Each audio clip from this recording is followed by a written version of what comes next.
Welcome to TradeTheNBI.com. This is John's report is for the 6th of May.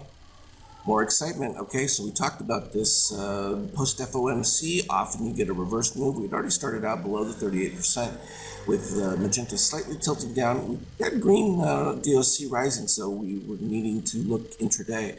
We saw the rollover begin on the 50K in the pre-market and that before it started to take place. And well, yeah, complete liquidation on that, because as we mentioned with this spike up, it was an opportunity to take advantage of excess short positions. Well, once those were cleared, then the question comes, is it worth buying anything under the conditions that exist at this particular stage?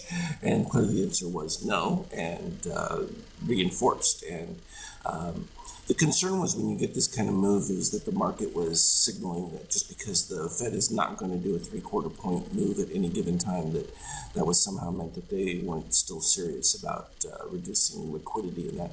And these kinds of moves, beautiful at doing that as far as excess reserves hanging out there. And again, this will push people towards treasuries because that's desperately needed as treasuries continue to rise in yield, which of course they have to.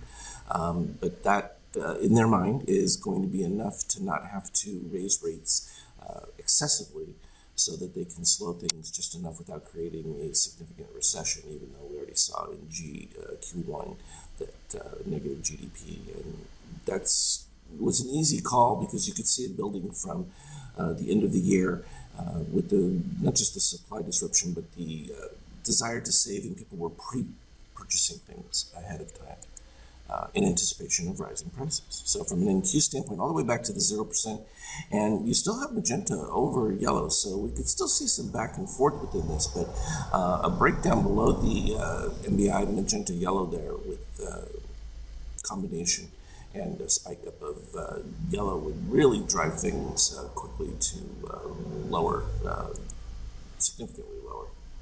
Not just your little bars, but the big ones. From a euro standpoint, they just, every single day, it's a desperation move right down at that break of the 105, and they keep defending it as strong as possible. And you lost nearly a penny the other day. You're up back, almost half that now.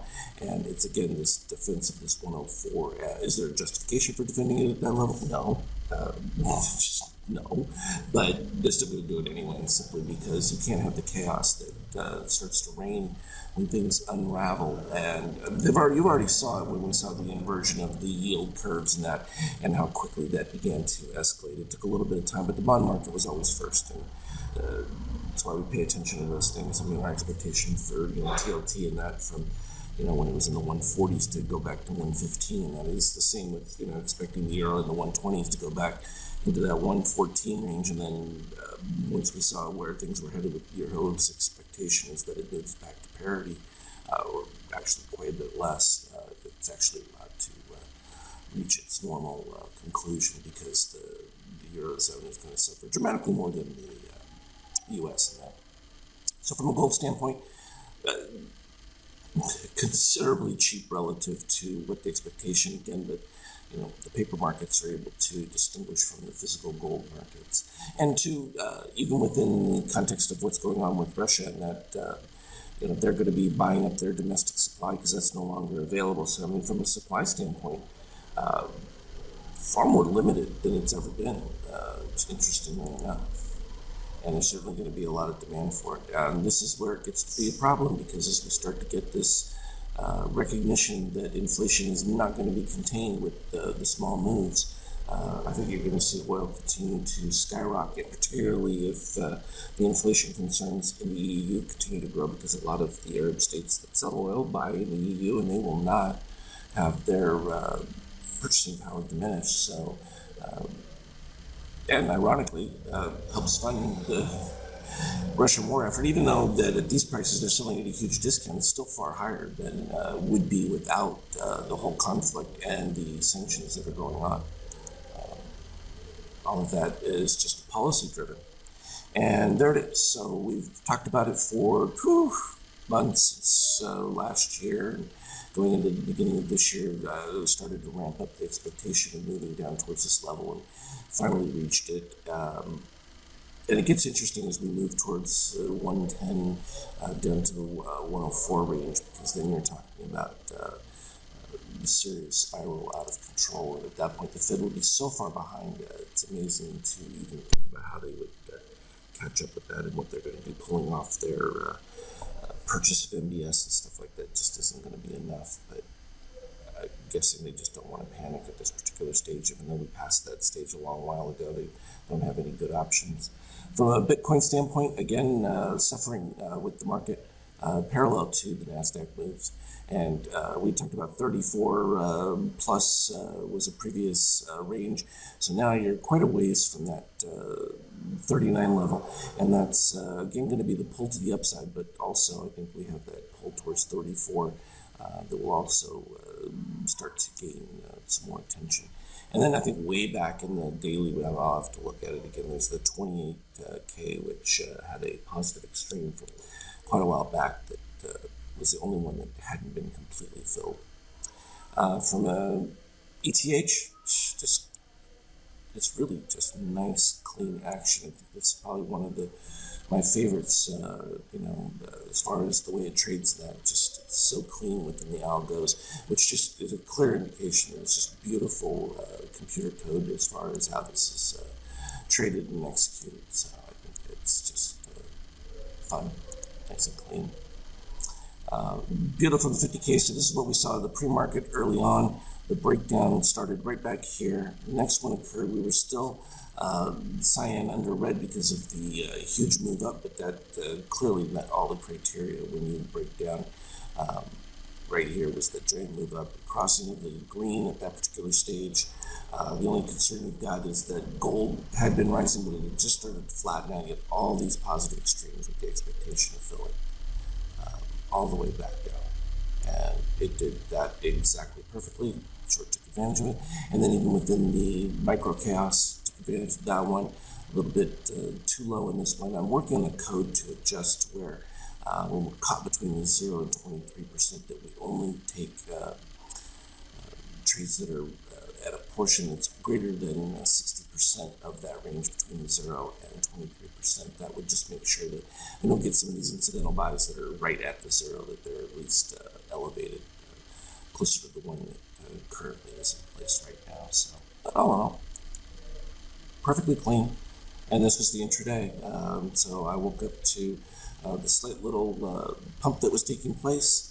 And then as soon as the sell came in, and that was all the way up there at 42.85, and there was literally nothing to do but to watch that grow and add to it as it went all the way down, virtually nonstop, all the way until we were right down there at the 41.47. So that's just one of the most impressive declines I think we've seen in a long time. It didn't even have an attempt at anyone trying to stab to pull it forward. At that point, we started to get small cover reactions. And you can always tell when those are the cover reactions because you barely make it to the 50% and it rolls back over. Same situation, covers some more, rolls back over. This one finally broke up a little bit more, but wasn't able to really catch anything because you started getting positive extremes within it, filled back in there. Kind of held on, but created this little miniature double top situation right there, and then they proceeded. So we're going to, with this little wave action, a little bit lower, keep trying to find stops, keep trying to find new buyers within that, and then of course again that later in the day where you expect that rally to take place started to happen, and they started building it towards the end of the day. And this has been the practice for the last few weeks during any decline, is that late day pump to pull it. Some of it's going to be significant short covering from the day's action, but I also believe it's probably the accumulation because funds are going to want to suck up inside of deep moves down, and particularly if the day's been consistent with that, they know they're going to get pretty decent price range, and then if they start to accelerate that, nowhere to go but up from that particular case. So can't complain about these ranges. Pre-market already pretty good size for what's going on, but also still within that same weakness. So again, below that 41.50, and then I said below 4,000, we're looking at 38 range, 38.50, and that would get things back to what we would consider excessive valuation as opposed to appraised valuation, which is where we've been. But of course, that's a little misleading because you have to take into account the value of money over time vis-a-vis the inflation rate. And so there's going to be an elevated price to the market regardless. You're not going to go too far simply because that inflationary devaluation of the dollar is going to be added into the index price so that it's not completely lost. So that's something that people tend to forget about when viewing these things. As always, though, trade well. I will continue to update you on Skype chat and any new updates. I may even have an update for the PNT2 coming up shortly, capturing some of these just a little bit earlier on the buy configurations with our Magenta Rise, as well as where we know that we've got rising DOC, the proper levels after P2s, P3s in this particular case. So that will just give us a few more bars. A little bit, every little bit gets it tighter and tighter. Trade well. We'll talk to you later.